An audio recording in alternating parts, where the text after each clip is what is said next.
Good morning, सुप्रभात सभी student को, सभी विद्यार्थीगणों को। तो ये आज कक्षा 12 की यूपी बोर्ड की भौतिक विज्ञान की दूसरी कक्षा है, दूसरी क्लास में।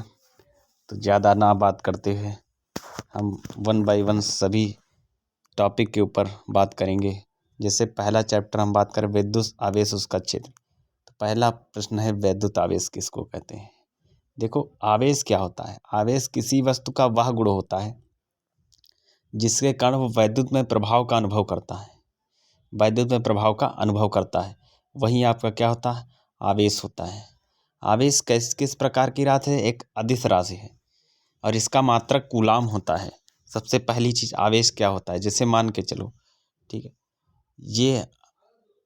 ये कोई व्यक्ति है, इसको दूसरा व्यक्ति तेजी से थप्पड़ मारता है खींच करके, तो इस पे क्या हो जाएगा, इसके गाल पे बड़ी तेजी से इसको लगेगा कि उसके अंदर आवेश आ गया। आवेश मतलब कहीं ना कहीं उसके ऊपर प्रभाव आ गया। तो मतलब क्या होगा, ये हाथ पॉजिटिव था, उसके थप्पड़ पड़ा तो गाल के हाथ निगेटिव हो गया। तो इसको एक उदाहरण के थ्रू समझ सकते हैं, ठीक है। तो जैसे आवेश का मात्रक क्या होता है, कूलाम होता है। आवेश की कल्पना, जो संकल्पना की जाती है, वो ई के आधार पर की जाती है। यदि आवेश की हानि होती है तो क्या आता है, धन आवेश आ जाता है।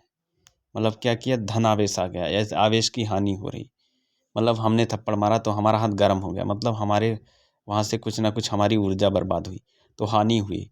तो क्या हो जाता है, इसलिए धन आवेशित हो जाता है। यदि आवेश की वृद्धि हो जाए तो ऋण आवेशित हो जाए, मतलब हमारे गाल को थप्पड़ पड़ा तो गाल क्या हो जाता है, ऋण आवेशित हो जाता है। आवेश दो प्रकार के होते हैं, एक तो धन आवेश होता है, दूसरा क्या होता है, ऋण आवेश होता है।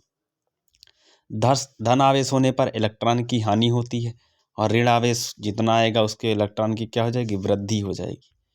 अब सबसे पहली प्रश्न ये बनता है, सजातीय आवेश क्या होते हैं। एक ही प्रकार के आवेश एक दूसरे को क्या करते हैं, प्रतिकर्षित करते हैं। जैसे माइनस माइनस हो गया तो माइनस माइनस क्या करेगा, प्रतिकर्षित करेगा।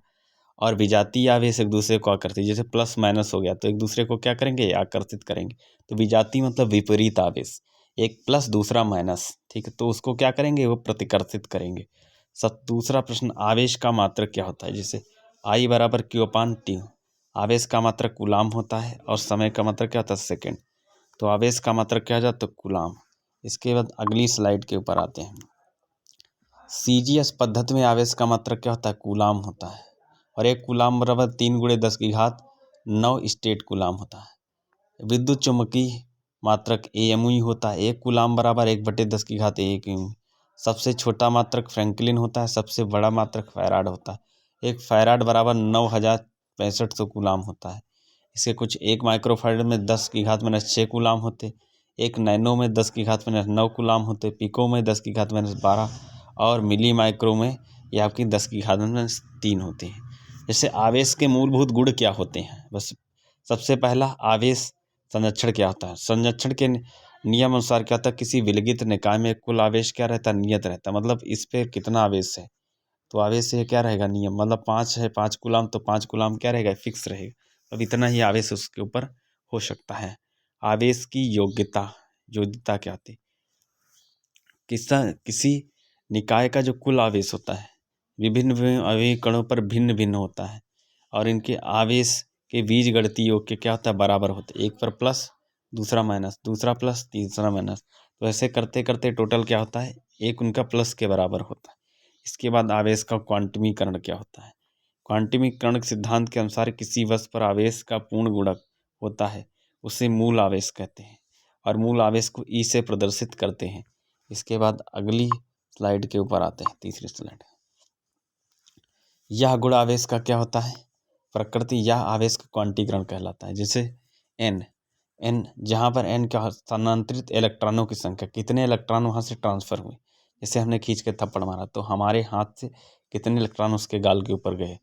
तो क्यों क्या होता है, आवेश हो जाता है। ई क्या होता है, ई जहाँ पर मात्रक इलेक्ट्रॉन का जो मान होता है 1.6 × 10⁻19 कूलाम होता है। कूलाम का नियम क्या कहता है, कूलाम का नियम क्या होता है। कूलाम का नियम ये कहता है, दो स्थिर बिंदुओं के आवेशों के बीच लगने वाला आकर्षण बल या प्रतिकर्षण बल जो होता है, आवेशों के परिणामों के गुण के अनुक्रमानुपाती तथा उनके बीच की दूरी के क्या होता है, व्युत्क्रमानुपाती होता है। क्या होता है, व्युत्क्रमानुपाती होता है। जब एक जैसे रहेंगे आकर्षण लगेगा, तो उनके अनुक्रमानुपाती, जैसे मान के चलो एक का आवेश Q1 है, दूसरे पर Q2 है, अगर ये प्लस हुआ दूसरा माइनस हुआ तो एक दूसरे से क्या करेंगे, आकर्षण करेंगे। अगर विपरीत हुई, ये प्लस हुआ ये माइनस, तो एक दूसरे को क्या करेंगे, प्रतिकर्षित करेंगे।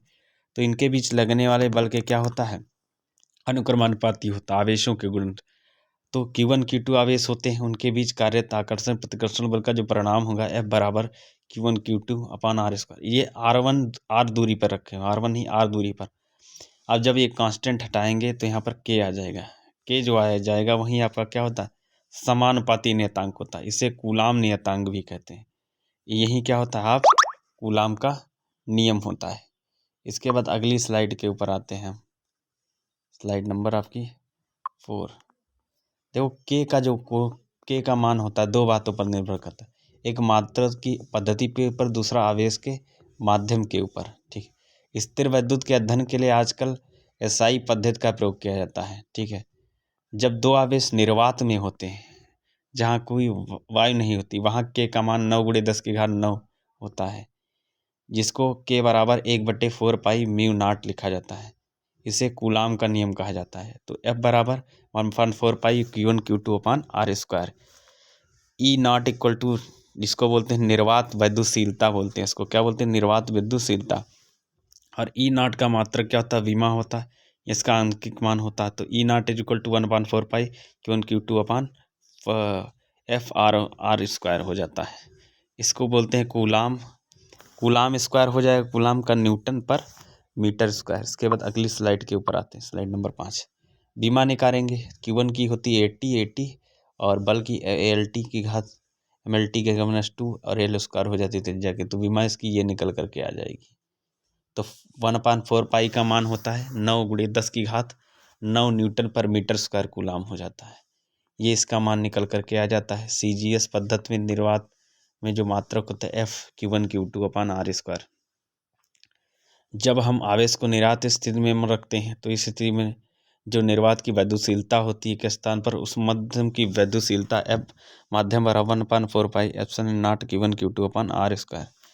माध्यम का परावैद्युतांक क्या होता है, किसी माध्यम की विद्युतशीलता और निर्वात की वैद्युतशीलता का जो अनुपात होता है वो क्या होता है, एक नियतांक होता है, जिसको परावैद्युतांक बोलते हैं या विशिष्ट परावैद्युतांक, सापेक्ष वैद्युतशीलता बोलते हैं। इसे के से प्रदर्शित करते हैं। के बराबर म्यू अपान म्यू नॉट, या म्यू बराबर आपका के इंटू म्यू नॉट। ये आपका क्या आ जाएगा, आंसर आ जाएगा। तो ये कुछ महत्वपूर्ण क्लास थी जो आपके कक्षा 12 वालों के लिए विशेष करके ये नोट्स हैं, इनको आप नोट कर लीजिए अपने कॉपी पे।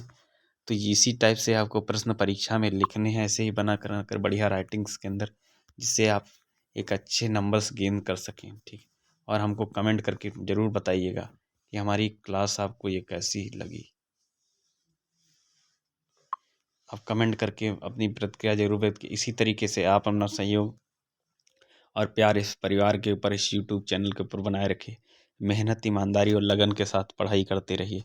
हम पूरा सिलेबस करवाएंगे आपको, ये हमारी गारंटी है आपको।